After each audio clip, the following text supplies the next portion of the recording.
Shalom Bapak Ibu, ketemu dalam minggu yang diberkati Tuhan. Dimanapun juga Bapak Ibu berada atau jemaat berada, saya yakin dan percaya pemeliharaan Tuhan indah dan pemeliharaan Tuhan sempurna di dalam kehidupan kita. Minggu ini kita akan belajar mengenai satu firman Tuhan dalam Yeremia 29 ayat yang ke-11. Saya akan bacakan. Sebab aku ini mengetahui rancangan-rancangan apa yang ada padaku mengenai kamu, demikianlah firman Tuhan, yaitu rancangan damai sejahtera dan bukan rancangan kecelakaan, untuk memberikan kepadamu hari depan yang penuh harapan. Saya percaya rencana Tuhan di dalam kehidupan kita bukan rencana kecelakaan, tetapi rencana yang baik, rencana yang penuh harapan, rencana yang penuh dengan kejutan-kejutan. Semuanya saya yakin dan percaya Tuhan merencanakan yang baik di dalam kehidupan kita. Tetapi di dalam kenyataannya, di dalam perjalanan dalam kehidupan kita mengalami mungkin keadaan yang buruk. Kita mengalami mungkin keadaan yang sulit. Kita mengalami mungkin kegagalan-kegagalan yang kita alami di dalam kehidupan kita. Dan saya yakin ini proses harus dijalani. Ini proses harus kita hadapi. Saya yakin dan percaya sebelum mencapai sesuatu tingkat tertentu, tingkat keberhasilan, Tuhan izinkan satu proses untuk membuat kita kuat, untuk membuat kita mampu, untuk membuat kita menjadi orang yang tahan uji. Orang yang dapat bertahan di dalam keadaan apapun juga. Dan itu proses itu diizinkan oleh Tuhan. Dan keberhasilan-keberhasilan yang diberikan Tuhan atas kehidupan kita, saya yakin juga melalui sebuah proses. Ada sebuah kesaksian yang akan saya bacakan, saya bacakan. Hidup ini adalah pilihan. Mau meratap atau mau mengeluh, mau mengampuni atau bersyukur, mau hidup diberkati atau hidup penuh dengan kekurangan berkat dikatakan. Ada sebuah kesaksian yang dikatakan kesaksian luar biasa dari seorang tokoh yang bernama A.C. Taylor Morton, A.C. Taylor Morton, seorang kulit hitam dari Amerika Serikat yang pada saat tertentu, dia mengalami keterpurukan yang luar biasa. Tetapi pada waktu dia memilih, pada waktu dia berubah, pada waktu dia mulai mengerti kehendak Tuhan, akhirnya dia menjadi Menteri Keuangan Amerika Serikat di era Presiden Jimmy Carter. Kalau kita melihat dari biografinya yang pernah dia tuliskan, dikatakan, saya adalah anak haram. Dikatakan seperti itu. Ibuku bisu dan tuli dan sangat miskin. Suatu hari dikatakan, ibuku diperkosa hingga hamil. Saya lahir tanpa pernah mengenal siapa ayah saya. Karena menanggung begitu malu yang begitu luar biasa, ibunya melahirkan di kebun yang sepi tanpa bidan. Dikatakan seperti itu. Yang menolong ibuku melahirkan adalah seorang ibu tua, pemilik daripada kebun itu. Kami hidup sangat miskin, hingga dalam umur yang masih sangat muda, A.C. terpaksa bekerja untuk mencari sesuap nasi untuk dia sendiri, untuk ibunya, karena saat itu ibunya menderita sakit stroke. Aku bekerja sebagai buruh kasar di perkebunan kapas.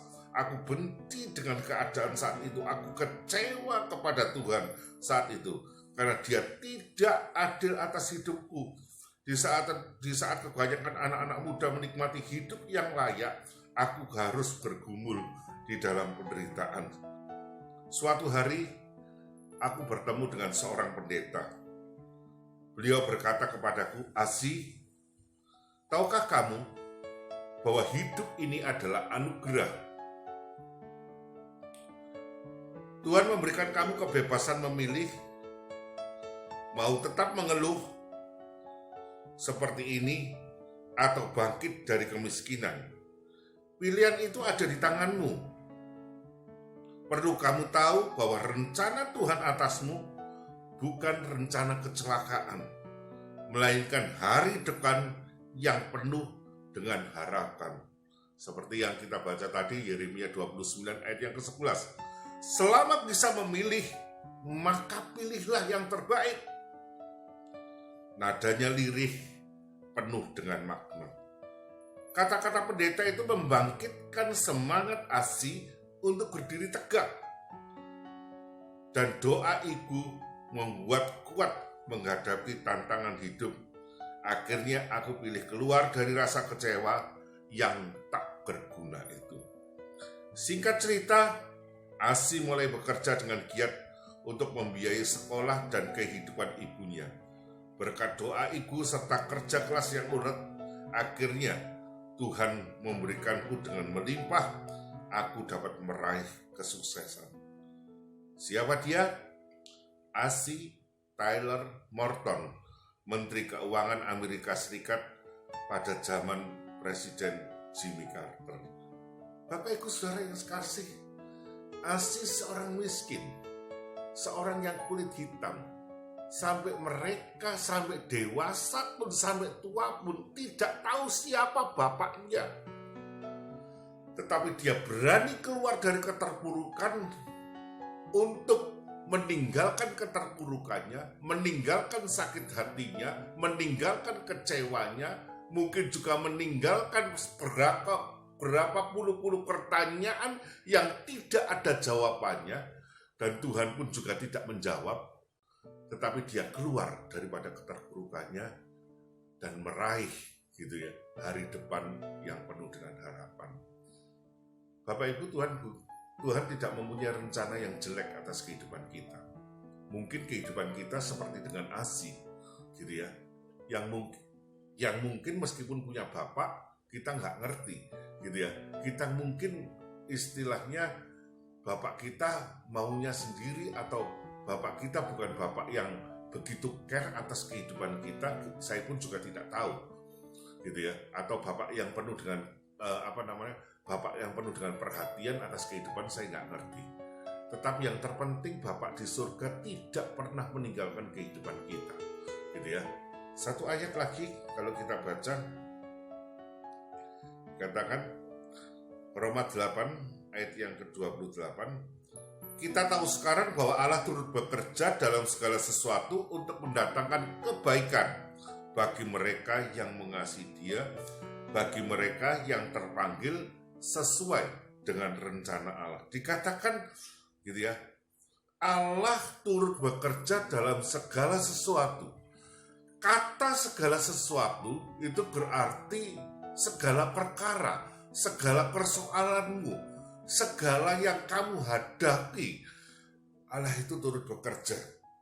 Dan dikatakan mendatangkan kebaikan bagi yang mengasihi Dia, yaitu bagi mereka yang terpanggil sesuai dengan rencana Allah. Bapak Ibu yang diberkati oleh Tuhan, seperti kesaksian daripada hidup daripada Asi itu tadi, bagaimana kehidupan kita?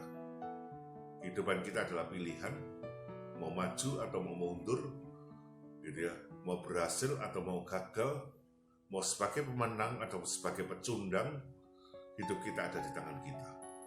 Oleh sebab itu ayo, saya yakin dan percaya setiap orang tua, setiap ibu dan bapak atau keluarga-keluarga yang ada di tempat kita, kita sebagai orang tua, kita berdoa dengan luar biasa untuk anak-anak kita. Dan anak-anak kita atau kita, mari bangkit daripada keterpurukan. Tinggalkan kekecewaan, tinggalkan sakit hati, tinggalkan masa lalu yang tidak mengenakkan atau masa lalu kegagalan yang menghimpit dan menghantui hidup kita. Dan kita berjalan di masa depan yang penuh dengan harapan, masa depan yang penuh dengan sukacita, masa depan yang penuh yang penuh harapan bersama dengan Tuhan Yesus Kristus. Terima kasih firman Tuhan atas pada saat ini, dimanapun juga Bapak Ibu berada, Tuhan Yesus memberkati. Amin.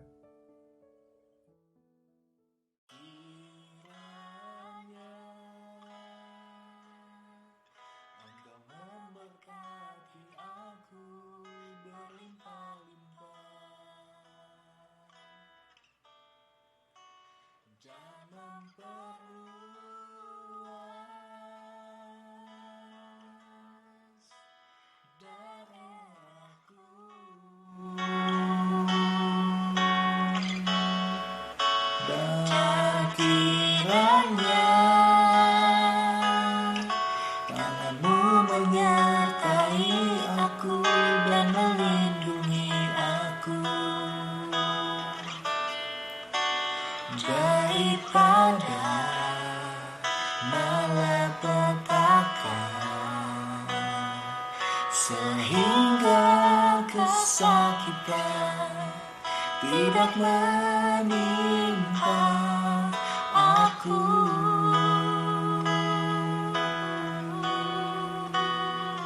Sehingga kesakitan tidak menimpa